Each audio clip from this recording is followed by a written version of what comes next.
They say every dog has his day, but this one demanded a stage, a spotlight, and possibly a fire extinguisher.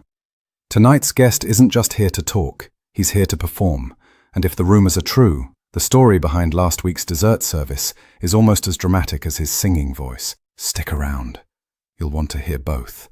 Ladies and gentlemen, the pug. Ah, the aroma of jazz and underappreciation. My natural habitat. Welcome back to Le Chien Bleu.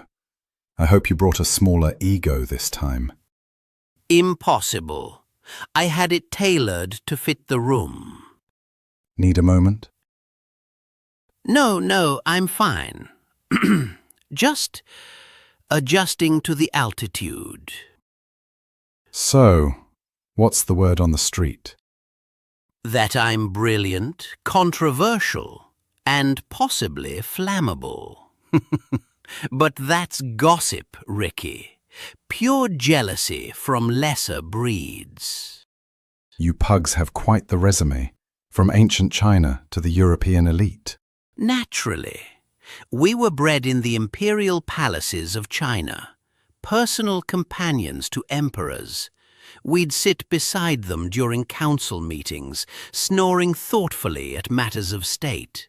Our wrinkles were said to form the Chinese character for prince. Even my face is literate. Then the Dutch took you to Europe in the 16th century, right? Indeed. The House of Orange made us royal mascots. When an assassin tried to sneak into the tent of Prince William, one of my ancestors, Pompey, barked the alarm and saved his life. So, heroism runs in the family. Naturally. Tragedy, too. We're dramatic by breeding. Speaking of drama, I've heard there was a certain soufflé situation last week. Ah, Ricky, patience. Dessert, like good gossip, must be served at the right temperature. You're dodging again. Not dodging, marinating. Besides, my greatest stories are never alone. They come with a family tree. Have I ever told you about my grandfather? Picture it. 1795. France. My esteemed grandfather, Fortune, lived with the radiant Joséphine Bonaparte. Napoleon fell madly in love. Joséphine adored Fortune. It was a triangle of pure chaos. When Joséphine was imprisoned, Fortune delivered love notes beneath his collar.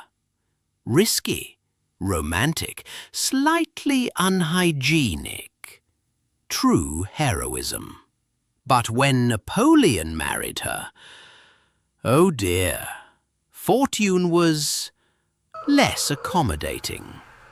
On their wedding night, as the great general climbed into bed, Fortune bit him square on the leg. And thus history's first case of biting the hand that adores your owner. Truly, we pugs are loyal, just not universally. Like your grandfather had better instincts than most politicians. We sense danger and poor taste in nightwear. All right, Napoleon's leg aside. Tell us about this week's disaster. Fine. It began, as all great tragedies do, with custard. They asked me to keep an eye on the soufflés. I took that literally. They rose, I leaned in for moral support. One snort later, the flame met the brandy, and suddenly dessert was flambéed. And so was my dignity. So, you nearly set the kitchen on fire. Nearly. Please. I simply increased the room's ambiance. With flames? The audience was warmed, Ricky. literally. Since you've scorched dessert and history tonight, how about redeeming yourself on stage? Gladly.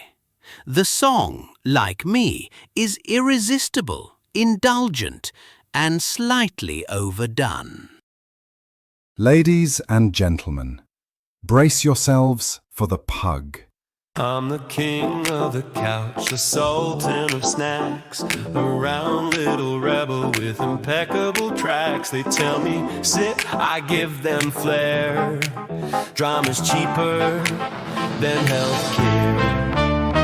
Small dog, big drama, velvet voice, no trauma. I don't fetch sticks, I fetch attention, with flawless fur and good intention. From emperor's halls to pastry flame, I've licked history and claimed the fame. Fortune bit Napoleon shin, and I do it again for a win. Some chase fame, some chase prize, but passion needs seasoning. Small dog, big drama, born to nap in panorama. If life's a stage and dim that light, I'm ready for my close-up tonight.